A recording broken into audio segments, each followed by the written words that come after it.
আমরা এখন easy physics বই থেকে অষ্টম অধ্যায়ের টাইপ 5 এমসিকিউ সমাধান করাবো।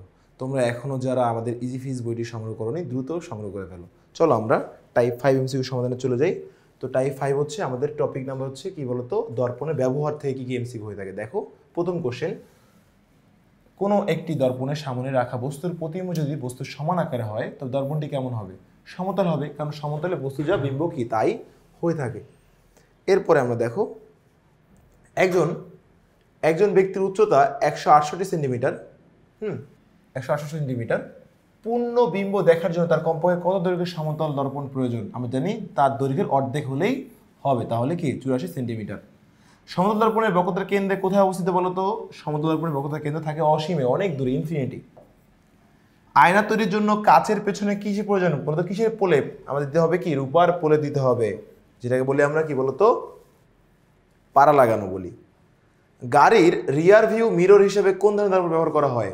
উত্তল দর্পণ, কারণ উত্তল দর্পণে বড় বড় গাড়িগুলোকে ছোট ছোট করে ফেলে আয়নার মধ্যে, বড় বড় পিছনে গাড়িগুলো ছোট ছোট দেখা যায়। রিয়ার ভিউ মিররের ক্ষেত্রে নিচের কোন বাক্যটি সঠিক হবে? সৃষ্ট বিম্বের অবস্থান ফোকাস ও মেরুর মাঝে, কারণ উত্তল দর্পণে সর্বদা বিম্ব কোথায় হয়? ফোকাস ও মেরুর মাঝেই হয়, সেটা অবাস্তব, খর্বিত হয় এবং সোজা হয়। পাহাড়ি রাস্তায় ড্রাইভিং করা কি হয় বলতো? অত্যন্ত বিপজ্জনক, কারণ বাঁক অনেক থাকে ওখানে। গাড়িতে দর্পণ ব্যবহার করা হয় কয়টি? 3টি দর্পণ ব্যবহার করা হয়, ডানে বামে এবং কি মাঝখানে। পাহাড়ি রাস্তায় বিপজ্জনক বাঁকে কোন আয়না বসানো হয়? সমতল আয়না বসানো হয়। পাহাড়ি রাস্তায় বিপজ্জনক বাঁকে সমতল আয়না ব্যবহার করা হয়। রাস্তার বাঁক দেখার জন্য সমতল দর্পণ কত ডিগ্রি করে ব্যবস্থাপন করা হয় বলতো? 45 ডিগ্রি। পাহাড়ি রাস্তায় বাঁকের মধ্যে সমতল আয়না 45 ডিগ্রিতে ব্যবহার করা হয়ে থাকে। পাহাড়ি রাস্তায় অদৃশ্য বাঁকগুলোতে কত ডিগ্রি কোণে বড় আকারের সমতল আয়না ব্যবহার করা হয় বলতো? 45 ডিগ্রি। একই কোশ্চেন আর কি, রিপিট হয়েছে, দুই আলাদা আলাদা বোর্ডে আসছে এই জন্য। নিখুঁত ও নিরাপদ গাড়ি চালানোর জন্য কোনটি সর্বাপেক্ষা প্রয়োজনীয়? কোনটি সর্বাপেক্ষা পরীক্ষণ বলতো?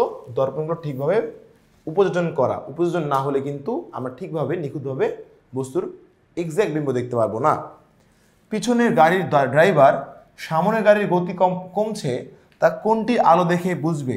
এটা হচ্ছে ব্রেক লাইট। ব্রেক লাইট, তোমরা যারা গাড়ি চালাও সবাই জানো, ব্রেক লাইট দেখেই বোঝা যায় যে গাড়িটা স্পিড কমছে, আস্তে আস্তে ব্রেক ধরতেছে সে।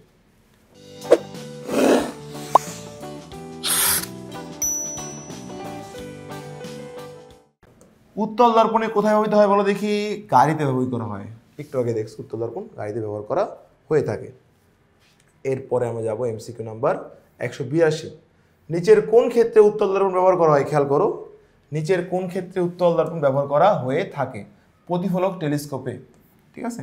কোনটি তৈরিতে উত্তল দর্পণ ব্যবহার করা হয় বলো দেখি? রিয়ার ভিউ মিররে, গাড়ির জন্য। আচ্ছা, এরপর আসো, উত্তল দর্পণ কোথায় ব্যবহার করা হয়? পথচারী দেখার জন্য গাড়িতে। একটু আগে দেখছি গাড়িতে সবসময় উত্তল দর্পণ ব্যবহার করা হয়। বড় বড় টেলিস্কোপে কোনটি ব্যবহার করা হয়? অবতল আয়না। টেলিস্কোপে সবসময় অবতল আয়না ব্যবহার করা হয়ে থাকে। নিচের কোনটির সাথে অবতল দর্পণের অসম্পৃক্ততা রয়েছে? দেখো, আমরা জানি টর্চ লাইটে অবতল আয়না থাকে, টেলিস্কোপে থাকে, দাঁত পরীক্ষা থাকে, কিন্তু ভিউ মিররে কিন্তু উত্তল আয়না থাকে, তাহলে এটার সঙ্গে কোনো সম্পর্কিত নেই। তাহলে এটা হচ্ছে আমাদের আনসার। ওকে, দন্ত চিকিৎসকগণ কোন আলোকীয় যন্ত্রটা ব্যবহার করা হয় দাঁত পরীক্ষায়? কি অবতল কি বলছে? দন্ত পরীক্ষায় কোন আলোকীয় যন্ত্র ব্যবহার করা হয়ে থাকেন? খেয়াল করো, এখানে অবতল লেন্স আমি দর্পণ দেখেছি, লেন্স ব্যবহার করে থাকেন। দন্ত চিকিৎসকগণ কোন আলোকীয় যন্ত্র ব্যবহার করে থাকেন? যেটা দিয়ে দেখে, ঠিক আছে, আসলে দেখে যে দাঁতের কি সমস্যা হয়েছে। দেখো এরপর আসো, দাঁতের চিকিৎসায় ব্যবহৃত দর্পণে কোন প্রতিবিম্ব গঠিত হয় বলো দেখি? অবাস্তব ও বিবর্তিত। টেলিস্কোপ অবতল দর্পণ ব্যবহার করা হয় কেন? টেলিস্কোপ অবতল দর্পণ ব্যবহার করা হয় কারণ স্পষ্ট প্রতিবিম্ব তৈরি করা যায়। আমরা সাধারণত মুখমণ্ডল দেখার জন্য কিরূপ দর্পণ ব্যবহার করে থাকি? বাসা বাড়িতে কী দর্পণ থাকে বলো তো? সমতল আয়না। এই জন্য এক্স্যাক্ট আমাদের বিম্বটা কি, প্রতিবিম্বটা এবং বস্তুটা সেম দেখা যায়। গাড়ির লেন 191 নাম্বার দেখো, গাড়ির লেন পরিবর্তন করার সময় ড্রাইভারকে কয়টি দর্পণের দিকে খেয়াল রাখতে হয়? 3টি দর্পণ, ডান বাম এবং কি পিছন দর্পণটা যেটা আছে, সামনে যেটা দেখি সামনে থাকে, পিছনে জিনিসগুলো দেখতে পারি আমরা। টর্চ লাইটে ব্যবহৃত বাল্বটি অবতল আয়নার কোথায় বসানো হয়ে থাকে? ফোকাস বিন্দুতে।